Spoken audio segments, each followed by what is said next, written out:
Vous allez bien? Tant mieux, parce que j'ai une bonne nouvelle à vous annoncer aujourd'hui. La famille s'agrandit! Non, attends, c'est pas ce que tu crois. En fait, on a acheté un hamster à Vassili. Vassili, c'est mon fils de 7 ans, de 8 ans maintenant, grand bonhomme. Et ça faisait longtemps qu'il demandait un hamster. Et nous, on disait, non, hamster, faut s'en occuper, etc. Et voilà, qui c'est qui va le faire? C'est moi. Oui, bien sûr, la première semaine. Mais en fait, il s'en occupe très bien et il a patienté. Et il a reçu son hamster, qui s'appelle Squeaky. Pourquoi il nous dit ça? Mais il est fou. Et nous, dans la vie, toi, moi, on a aussi des rêves. Et on a des attentes. Et des fois, on attend. Et ça ne vient pas. Et on ne sait pas pourquoi. Et on se demande parfois, en fait, dans cette attente, si Dieu nous écoute vraiment. Si notre souffrance, elle parle vraiment à Dieu, ou si je suis juste en train de parler dans le vide en disant « S'il te plaît, je veux un hamster !» Eh bien, dans la Bible, on a une figure, une personne, une femme qui a été dans cette situation aussi, qui s'appelle Anne, qui a connu cette attente douloureuse. Elle l'a connue et peut-être, voilà, ce message va te toucher, t'interpeller ce matin, parce que tu es peut-être dans cette situation aussi. Et le titre de ce message, justement, ce matin, ça va être « Et si une prière de consécration venait bouleverser ta vie ?» Et on va voir comment Anne en est venue à faire cette prière particulière de consécration à travers un petit escalier de 3 marches. On va essayer de les gravir ensemble ce matin, si vous êtes d'accord. Très bien, c'est déjà un bon départ. Et de se dire, est-ce que ce temps d'attente, en fait, ce serait pas un malheur, mais plutôt un temps d'invitation, où Dieu te dit, t'appelle à venir plus près de lui, plus proche de lui. Donc, on va lire ce passage ensemble, qui raconte cette histoire de Anne. Ça se passe dans le premier livre de Samuel. Il y avait un homme de Ramathaï Tsophim, de la région montagneuse d'Éphraïm, qui s'appelait Elkana. Elkana avait 2 femmes. L'une s'appelait Anne, l'autre Pénina. Pénina avait des enfants, tandis qu'Anne, elle, n'en avait pas. Chaque année, cet homme montait de sa ville jusqu'à Silo pour adorer l'Éternel, le maître de l'univers, et lui offrir des sacrifices. Là se trouvaient les 2 fils d'Élie, le prêtre, Ophni et Phiné, qui étaient prêtres de l'Éternel. Le jour où Elkana offrait son sacrifice, il donnait des portions à sa femme Pénina et à tous les fils et à toutes les filles qu'il avait d'elle, mais à Anne, il donnait une portion double, parce qu'il l'aimait, même si l'Éternel l'avait rendue stérile. Sa rivale l'a provoqué pour la pousser à s'irriter de ce que l'Éternel avait rendu stérile, et toutes les années, il en allait de même. Chaque fois qu'Anne montait à la maison de l'Éternel, Pénina la provoquait de la même manière. Anne pleurait, ne mangeait pas, et son mari Elkana lui disait « Anne, pourquoi tu pleures? Pourquoi tu ne manges pas? Est-ce que moi je ne vaux pas 10 enfants pour toi? Est-ce que je ne vaux pas pour toi 10 fils ?» Anne se leva après que l'on eut mangé et bu à Silo, et le prêtre Élie était assis sur son siège près de la porte du temple. Et l'amertume dans l'âme, elle pria l'Éternel et pleura abondamment. Elle fit le vœu suivant. « Éternel, maître de l'univers, si tu consens à regarder la détresse de ta servante, si tu te souviens de moi, si tu n'oublies pas ta servante et lui donnes un fils, je le consacrerai à l'Éternel pour toute la durée de sa vie, et le rasoir ne passera pas sur sa tête. » Comme elle restait longtemps en prière devant l'Éternel, Élie, le prêtre, observa sa bouche. Anne parlait dans son cœur, elle faisait que remuer ses lèvres, et on n'entendait pas sa voix. Élie pensa qu'elle était ivre, et lui dit « Oh, jusqu'à quand tu seras ivre? Va cuver ton vin ailleurs. » Et Anne répondit « Je ne suis pas ivre. » Anne répondit « Je ne suis pas ivre. C'est pas ça, mon Seigneur. Je suis une femme à l'esprit abattu. J'ai pas bu de vin, j'ai pas bu de boisson enivrante, j'ai penché mon cœur devant l'Éternel. Ne me prends pas pour une femme légère, car c'est le trop-plein de ma douleur et de mon chagrin qui m'a fait parler jusqu'à présent. » Élie reprit la parole et dit « pars en paix et que le Seigneur d'Israël exauce la prière que tu lui as adressée. » Elle répondit « Que ta servante trouve grâce à tes yeux. » Cette femme s'en alla, Elle se remit à manger, son visage ne fut plus le même. Ils se levèrent de bon matin et après avoir adoré l'Éternel, ils partirent et retournèrent chez eux à Rama. Elkana eut des relations avec sa femme et l'Éternel se souvint d'elle. Dans le cours de l'année, Anne devint enceinte. Elle mit au monde un fils qu'elle appela Samuel, car dit-elle, je l'ai demandé à l'Éternel. Vous connaissez cette histoire extraordinaire? Extraordinaire parce que à l'époque actuelle, là où se passe cette histoire, c'est juste après la saison des juges où le peuple d'Israël se tournait vers les idoles, se détournait de Dieu. Dieu envoyait un juge pour les aider à retourner vers Dieu. Le peuple revenait vers Dieu, se détournait de Dieu, etc. Et Anne vient avec cette consécration dans un monde, dans un moment où en fait, le peuple d'Israël n'est pas consacré du tout. Et on voit autour d'elle, dans sa vie, cette première marche dans cette attente qui la blesse quand rien change. Ça fait plusieurs années qu'elle vient. On voit qu'autour d'elle, il y a plusieurs personnes dans cette attente qui pèsent. Il y a premièrement cette femme qui s'appelle Pénina, sa rivale. Pénina, ça veut dire la perle. C'est beau, hein? Et Pénina, la perle, l'a provoquée pour la pousser à faire quoi? À s'irriter contre l'Éternel. Ben oui, nous, on n'a pas des gens comme ça dans nos églises qui nous disent « Oh, mais laisse tomber l'Éternel, tu vois bien qu'il t'a pas béni, détourne-toi de lui. » On n'a pas, mais dans le monde, on a. Pourquoi tu continues à suivre Dieu? Tu vois bien qu'il ne donne pas ce que tu attends. Tu vois bien que dans ton désert, dans ta souffrance, ton Dieu, il ne répond pas. Détourne-toi. Et elle, sa rivale, celle qui habitait avec eux, cette femme, cette deuxième épouse, la provoquait pour la pousser à s'irriter de ce que l'Éternel avait rendu stérile. Toutes les années, à chaque fois, tu as ces voix mauvaises qui viennent. Et cette Pénina représente nos pensées qui nous assaillent, les voix mauvaises du monde qui sont là contre nous et qui nous demandent de nous détourner de Dieu. Et cette Pénina, qui est une perle, brille plutôt en rabaissant les autres. C'est son plaisir, elle brille comme ça. Elle ressemble plutôt à une pierre coincée dans une chaussure qui te fait mal à chaque pas. Ah, Pénina est encore là, Pénina est encore là. Pénina, c'est la peine. Peine. J'ai de la peine à l'écouter. Je peine à avancer avec ma Pénina à côté. Mais Anne n'avait pas que Pénina à ses côtés. Elle avait son mari Elkana. Elkana, qui lui disait, mais Anne, pourquoi tu pleures? Pourquoi tu manges pas? Pourquoi ton cœur il est attristé? Est-ce que moi je vaux pas mieux que 10 fils pour toi? Est-ce que je vaux pas mieux? Est-ce que c'est pas mieux de m'avoir moi? Hein? Sérieux? Non mais il est pas présomptueux, mais il aime sa femme. Il l'aime de tout son cœur. Il l'a gardée. Il aurait pu la répudier. Il aurait dit, tu me donnes pas d'enfant, je suis te rejeté. Il aurait pu faire ça. Il l'a gardée avec lui. Il lui donnait une double part. Il ne la laissait pas tomber. Il était là. Mais nous, on a, tu sais, quand ta femme, ton mari, ou je sais pas, dans ta famille, quelqu'un, un ami, quelqu'un qui va pas bien, et tu te dis, en fait, j'aimerais pas être dans sa situation.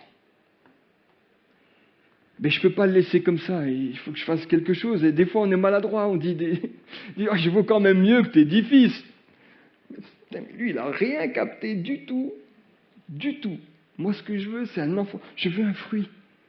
Je veux un fruit. Le Seigneur m'a créé pour que je porte du fruit. Je veux te donner un fruit. Me dis pas que toi, tu vaux mieux que 10 fils.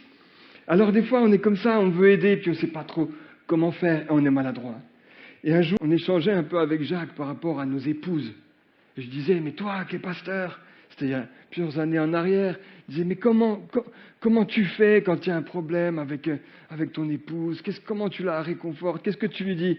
Dis-moi, le conseil que je peux te donner, c'est de ne pas faire ton pasteur avec elle. Je dis, ça me va. On va boire un café. On se pose. Vas-y, parle. Vous avez remarqué que des fois, les gens, ils nous parlent pas pour qu'on réponde, mais pour qu'on comprenne. Vous avez déjà capté ça? Des fois, les gens, ils viennent, ils commencent à te parler, et toi, tu veux essayer de répondre. Non, mais attends, laisse-moi continuer. Vas-y, continue. Continue à parler, continue à raconter. Et parfois, une écoute est plus efficace quand tu te limites à écouter que quand tu prends des initiatives pour répondre et essayer de donner des réponses. Juste écoute. Et à la fin, tu te dis, ah ben ça m'a fait du bien. Ben j'ai vu, hein, t'as parlé, t'as répondu, t'as parlé, t'as répondu. Moi, oui, c'est bien. Donc un café. Et heureusement, Anne n'est pas là toute seule. Il y a Pénina, il y a Elkana qui est là aussi. Et il y a une troisième source de personnes, c'est Élie et ses fils au temple. Là, carrément, tu sais, la série Cauchemar en cuisine. Tu as connu cette série? Là, c'est Cauchemar au temple, en fait. Là, Élie, il est vieux, il gère plus ses fils. Eux, c'est la mafia du temple. En fait, ils viennent, avant que les gens sacrifient leurs animaux et négocient les pièces de boucher les meilleures. Enfin, c'est la cata. C'est la cata. Et Élie, il est là et il dit, ouais, jusqu'à quand tu seras ivre, quoi, à cuver ton vin. Donc, il y a un petit manque de discernement, il s'est récupéré après. Mais voilà dans quoi Anne évolue. Voilà dans quelle situation Anne est présente. Et on connaît, nous. On a ce terreau dans nos vies, ou quand on est dans une attente, on a un terreau, on est dans ces situations-là. Il y a des personnes qui nous disent, vas-y, laisse tomber. Il y a des personnes qui nous disent, je suis avec toi, vas-y, je veux t'aider. Mais dans notre cœur, on dit, pourquoi le Seigneur, il ne me répond pas? Pourquoi? Ce que je demande, le fruit de pourquoi je suis né. Pourquoi j'ai pas de fruit? Pourquoi le Seigneur ne me répond pas? Et ça peut sembler bizarre et j'ai pas la réponse. Je sais pas. Mais ce que je sais, c'est que Anne va transformer cette souffrance qui va devenir un cri. Un cri ne demande pas simplement une réponse, mais un secours. Et même si Pénina et Elkana et Élie ne comprennent pas la douleur de Anne et ne comprennent pas ta douleur, toi, aujourd'hui, Dieu comprend ta douleur. Ça, c'est ça, j'en suis sûr. C'est certain. Même quand personne d'autre ne semble la voir, lui, il la voit. Et tous ces éléments de pression ont poussé Anne à aller plus proche de Dieu, à s'approcher plus près. Et elle a transformé, c'est cette deuxième marque, c'est quand tu prends ta souffrance et que ta souffrance, tu la transformes en prière. De ce cri intérieur, tu dis, il faut que j'en fasse quelque chose. Elle a dit, Seigneur, je ne vais pas garder ça pour moi, en moi. Toute cette souffrance-là, je viens dans ta présence avec ça. C'est fort, non?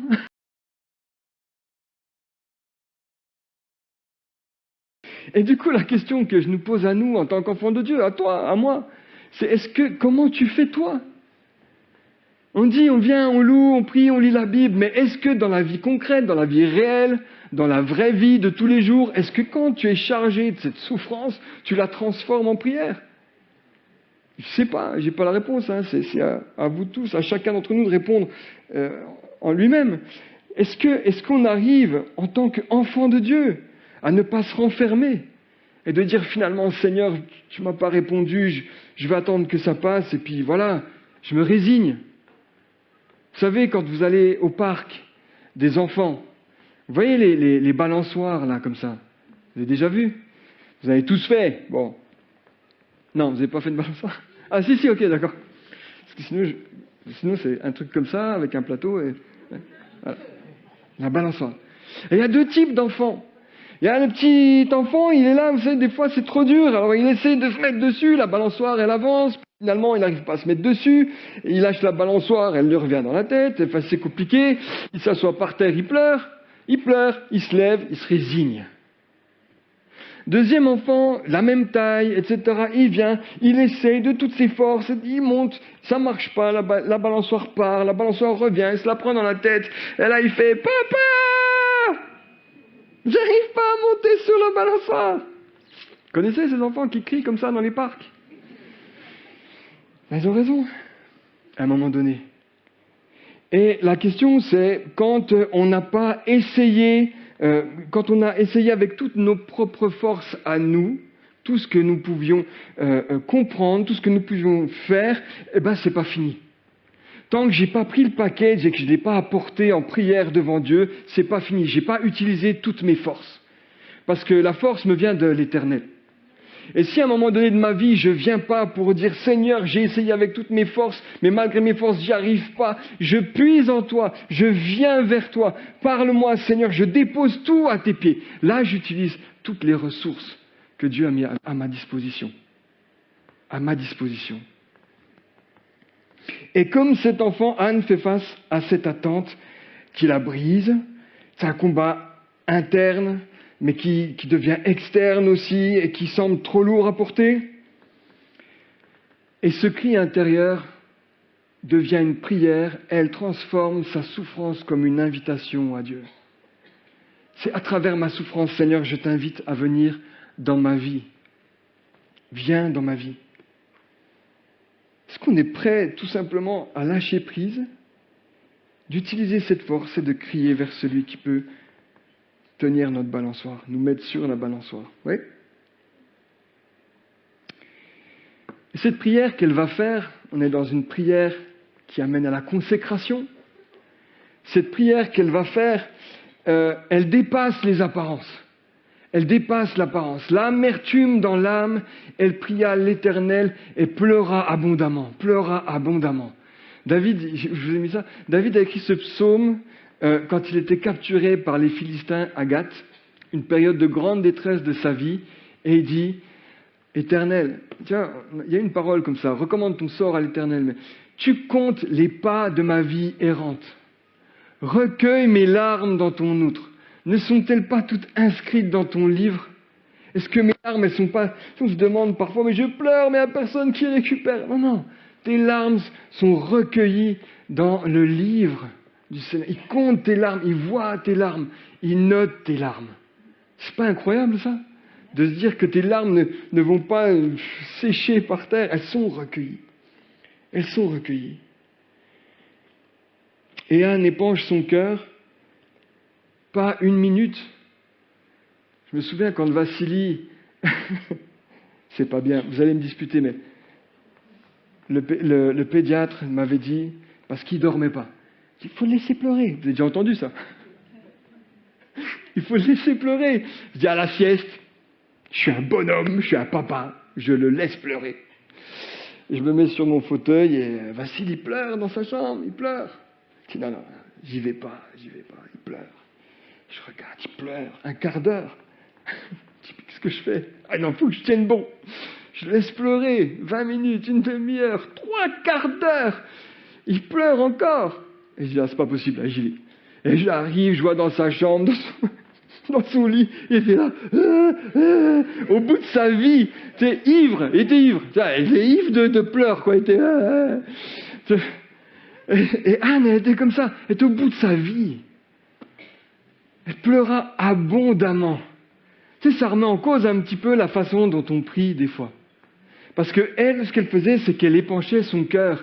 Elle restait longtemps en prière devant l'Éternel. Elle parlait dans son cœur, remuait ses lèvres, on n'entendait pas sa voix. Mais elle dit, j'épanchais mon cœur. J'épanchais mon cœur. C'est shafak, c'est déverser. Tout ce qu'il y a dans mon cœur, je le déverse, Seigneur. Je le vide dans ta présence. C'est le trop-plein de ma douleur. C'est le trop-plein de ma douleur et de mon chagrin qui m'a fait parler jusqu'à présent. Et nous, dans les prières,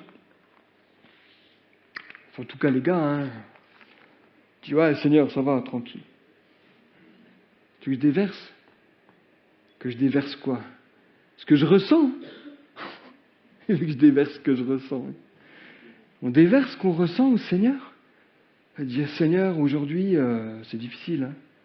Non, mais mon âme, elle soupire après toi. Mon âme, elle est triste. Je trouve plus de raison. Seigneur, rends-moi, c'est noir, c'est sombre. Si tu savais ce qu'il y a dans... Je sais ce qu'il y a dans ta tête. Ouais, mais je te le dis. Ma tête, elle n'arrive plus à réfléchir, à penser. Je veux déverser tout ça en toi avec les détails. Les femmes, elles arrivent bien. Ben, c'est vrai. Il faut reconnaître. Elle déverse son cœur. Elle lui déverse. Et elle dit, voilà, confiez-vous en lui, en tout temps, au peuple. Répandez votre cœur devant lui. Répands ton cœur. Shafak. Répands ton cœur devant lui. Il est votre refuge. Anne prie avec intensité. Elle a verbalisé sa douleur. Elle permet de transformer sa souffrance en espoir. Ouvrir la porte à une réponse divine. Ça, c'est la prière de consécration. Je permets d'ouvrir une porte divine sur ma situation. Et si tu l'as déjà fait, Donc on va passer à la 3e marche. Parce qu'elle ne s'est pas arrêtée là. Oui, c'est parce que des fois, nous les hommes, on reste de marbre. Je pensais à cette statue, on ne bouge pas, on ne dit rien, on pense rien, c'est là, on est juste bon. Mais la 3e marche, c'est la peur du renoncement. Ça nous fait peur. Ça nous fait peur. Elle fait un vœu incroyable. Elle dit, oh, si tu te souviens de moi, si tu n'oublies pas ta servante, si tu lui donnes je vais le consacrer à toi, je te le consacre pour toute la durée de sa vie. Elle n'était pas obligée de faire ça, selon la loi, c'était pas autant. Mais elle dit, si tu me donnes un fruit, si tu me donnes un enfant, je le consacre pour toute la durée de sa vie. Elle a emmené son fils, elle l'a emmené très tôt au temple. Elle aurait pu le garder encore plus. Nous, on n'est pas comme ça. Nous, on dit, avec un œil, tiens, moi, tu es ouvert comme ça dans la prière, tu vois. Il dit, Seigneur, je suis avec toi d'un côté, de l'autre, je réfléchis quand même. Seigneur, je te le confie, mais je viens le chercher quand même le week-end. On fait garde alternée. Et puis, on s'arrange pour les vacances. 3 semaines. Pour aller à Tyr, tu vois, on va s'éclater. Au lac de Galilée, ouais. Non, mais on est comme ça, on a des prières partagées. Et je vous ai noté quelques petites prières partagées qui, en soi, sont pas vraiment mauvaises, mais qui nous alertent quand même. Il y a la prière du joueur de poker. C'est dit, Seigneur, je mise tout sur toi. Mais si tu pouvais me donner un petit aperçu de la prochaine carte, ça m'aidera à mieux jouer mon coup. Tu as la prière du chef cuisinier. Seigneur, je te prépare une fois mijotée à feu doux, assaisonnée de bonne action. Mais si tu peux rajouter une petite bénédiction un peu pour relever le goût, c'est top. Ça, j'en ai trouvé plein. La prière du bricoleur. Carlos, spécial dédicace. Seigneur, voici mon projet. Je l'ai monté avec soin. Mais si tu pouvais me passer un coup de marteau céleste pour solidifier tout ça, ce serait sympa. Allez, je vous en donne 2 dernières. Parce que c'est la prière du commercial. La prière du commercial, c'est Seigneur, imagine un peu l'impact si tu exauces ma prière là maintenant. Hein? T'imagines? Je vais te faire une pub de dingue. C'est gagnant-gagnant. Hein? Un jour, on était à un match on joue au basket. On joue au basket à Isambard et on fait un match et il y a un gars qui arrive sur le terrain et il joue 1 minute. Et il arrête, bam, il dit, ah, je me suis fait un doigt. Je dis, ah ouais, mais viens voir. Et le gars, il ouvre sa main, son doigt, il était comme ça. Je dis, ah ouais, quand même. Je dis, Seigneur, c'est ton moment. On va prier. Je dis, je vais prier pour toi. Mais tu sais, les basketteurs, ils sont grands. Je vais prier pour ton doigt, tu veux bien? Ouais. Seigneur, vraiment, hein, c'est gagnant-gagnant. Hein. Prière commerciale. Hein. Si vraiment tu le bénis, tu guéris son doigt là maintenant, imagine l'impact là sur le terrain et tout. Alléluia, dans le nom de Jésus. Le doigt était comme ça. Bon, ben on va t'emmener à l'hôpital. Hein. Bon. Seigneur, conduis toutes choses. Et la dernière, la prière du DJ. Seigneur, balance un bon rythme de bénédiction, histoire que ma vie soit remplie de bons groupes célestes. Ça, c'est clair. Mais Anne, elle n'est pas comme ça. Anne n'est pas comme ça. Elle dit, si tu me donnes, je te donne tout. Je veux t'offrir ce que j'ai pas, ce que je devrais avoir. S'il te plaît, si tu te souviens de moi, ce que tu me donnes, je te le consacre. C'est pour toi. Corrie ten Boom, elle disait, tous les compliments que les gens me font, pour moi, c'est comme des fleurs qui m'offrent. Et à la fin de la journée, je prends toutes les fleurs, je fais un bouquet et je le donne au Seigneur. Tu vois, c'est merveilleux. La consécration commence quand on transforme notre souffrance en une offrande à Dieu. Mais cet abandon, ça fait peur. Ça fait peur. On se dit, et si, tu as connu celle-là, et si je perds ce que j'aime? Et si Dieu me demande l'impossible? Si Dieu me demande l'impossible, celle-là on la connaît. Et on croit souvent que consacrer, c'est abandonner. Bah ouais. Ouais. C'est même s'abandonner. Et ça fait peur. Abraham l'a fait, Salomon l'a fait, Ruth l'a fait, les disciples l'ont fait. Abraham, il a quitté son confort pour suivre l'appel de Dieu. Salomon, il a renoncé à ses propres désirs. Ruth, elle a renoncé à sa famille, à son pays. Pierre et les disciples, ils ont renoncé à leur métier. Mais qu'est-ce qu'ils ont vu après? consacré leur vie au Seigneur. Ils ont vu des miracles, ils ont vu la main de Dieu, ils ont vu le plan de Dieu sur leur vie. Est-ce qu'on croit que, comme quand Jésus a nourri les foules avec ses pains et ses poissons, est-ce qu'on croit que ce qu'on va donner dans les mains de Dieu va devenir quelque chose d'exponentiel, quelque chose d'incroyable? Tu prends des patates brutes, tu dis, Seigneur, j'ai que ça, mais je sais que si je te les confie, tu vas sublimer la chose. Tu vas faire un plat d'excellence. Et ce que tu vas me permettre d'avoir, je te le donne pleinement. Reçois-le. Tout le fruit qui va en découler, c'est pour toi. Alors, quand je regarde son histoire, je suis encouragé. Je me dis que Dieu gaspille jamais les ingrédients de notre souffrance quand on lui dépose. Il les transforme en festin spirituel. Et je vais finir juste avec cette 4e marche. Quand tu as fait ce pas, quand tu es arrivé à cette prière de consécration, il y a une ouverture sur une nouvelle vie qui arrive. Il y a quelque chose de nouveau. Vous savez que, en fait, Dieu l'a rendue enceinte. Elle a eu des rapports avec son mari Elkana. Elle est tombée enceinte. Elle a consacré l'enfant. Elle l'a emmené au temple très tôt. Elle l'a confié à Élie. Mais après, elle a eu d'autres enfants encore. Elle qui était stérile. C'est-à-dire que le fruit qu'elle avait consacré à Dieu, elle l'a fait, mais Dieu l'a béni. Elle lui a donné d'autres fruits encore qu'elle a pu garder pour elle. Et cette consécration sur une nouvelle vie, sa prière permet à Dieu d'accomplir ses plans à lui à travers une personne qui recherche entièrement son cœur à lui et qui est prêt à tout lui donner à lui. Une prière de consécration et pas de consternation, qui déclenche le surnaturel. Cette attente, elle cesse d'être une douleur et devient une porte qui est ouverte. Elle a prié, elle a pleuré, elle a crié, elle a consacré surtout. Et c'est là que Dieu a agi. Parce que Dieu a vu une femme qui a dit « Seigneur, je suis prêt à tout te donner. Seigneur, je suis prêt, moi ta servante, à tout remettre entre tes mains. » Cette prière de consécration, pas de consternation, qui déclenche une destinée. C'était une maman qui a dit « Seigneur, je ne peux pas me contenter de ce que mon mari me propose. Je sais qu'en toi, il y a plus.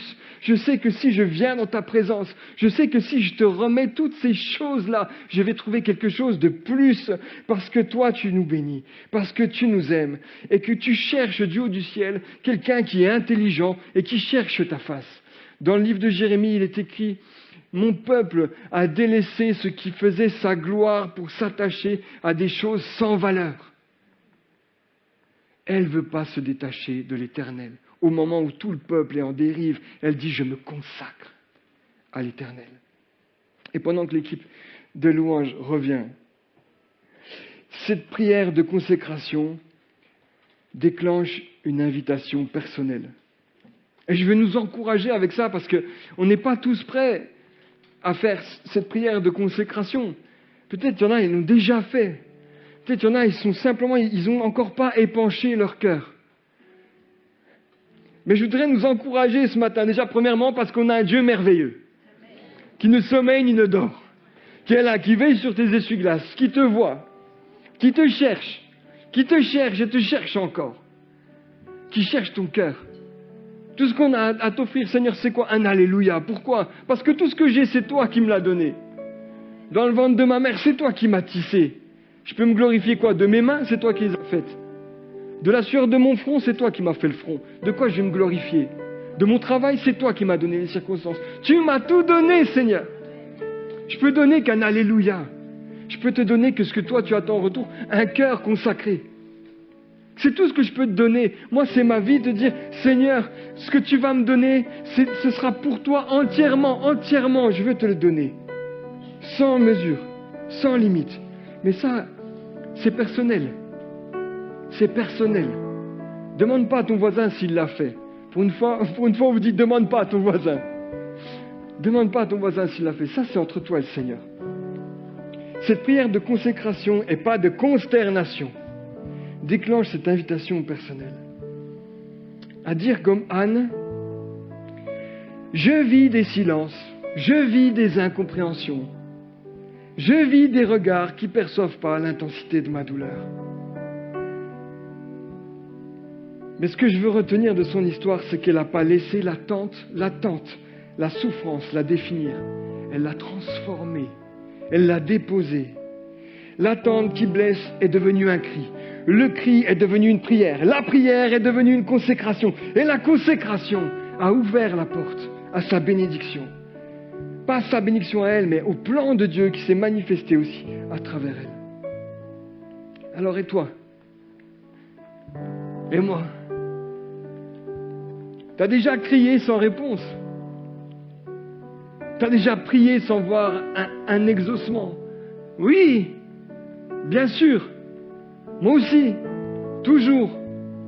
Mais est-ce que tu es allé plus loin? Est-ce que tu es allé plus loin dans la démarche et dire, Seigneur, je me suis peut-être arrêté par terre devant la balançoire. Peut-être je me suis arrêté comme ça et je n'ai pas épanché mon cœur. Peut-être que je me suis arrêté parce que j'ai eu peur de renoncer à quelque chose. Peut-être je suis resté avec mes patates, disant non mais je garde mes patates quand même. Si aujourd'hui tu es dans cette étape, sache que Dieu t'a pas oublié. Et peut-être que cette attente que tu vis aujourd'hui, cette souffrance que tu vis, peut-être c'est pas une impasse, mais peut-être que c'est une invitation à t'approcher encore plus près de celui qui a un amour inconditionnel pour toi. Un cri sur mes lèvres, ma vie te célèbre. On a chanté ça, tu es bon Seigneur. Un cri sur mes lèvres, ma vie te célèbre, tu es bon. Vent, soleil ou pluie, mon cœur te redit, tu es bon Seigneur. Toi seul es bon Seigneur. Dans le nom de Jésus, je veux le dire aujourd'hui, toi seul es bon, vent, soleil ou pluie. Et ta présence, c'est ma quête, c'est mon but Seigneur. Pouvoir t'offrir des choses, pouvoir te céder, te consacrer quelque chose qui est en moi Seigneur, c'est ma quête, c'est mon but. Alors je propose de vous lever, qu'on puisse prier ensemble. De dire Seigneur mon Dieu, tout ce que je suis, c'est grâce à toi. Tout ce que j'ai, c'est grâce à toi. Aujourd'hui, moi aussi, je voudrais te donner quelque chose. Moi aussi, aujourd'hui, ce que tu vas me donner, je veux le consacrer. Je veux les remettre pour recevoir. Je ne veux pas rester sur la touche. Je ne veux pas me contenter d'écouter ces mauvaises péninas. Et malgré tout l'amour de mon mari, je ne peux pas me contenter de ce qu'il me proposait. Je veux aller jusqu'au bout dans ma démarche avec toi. Qu'est-ce que tu as prévu pour chacun d'entre nous aujourd'hui? Quelles sont ces bonnes œuvres que tu as prévues pour chacun d'entre nous? Et peut-être qu'on reste trop dans la souffrance et dans l'attente parce qu'on n'a pas osé aller jusqu'à la consécration. Alors parle à nos cœurs ce matin, dans le nom de Jésus. Amen.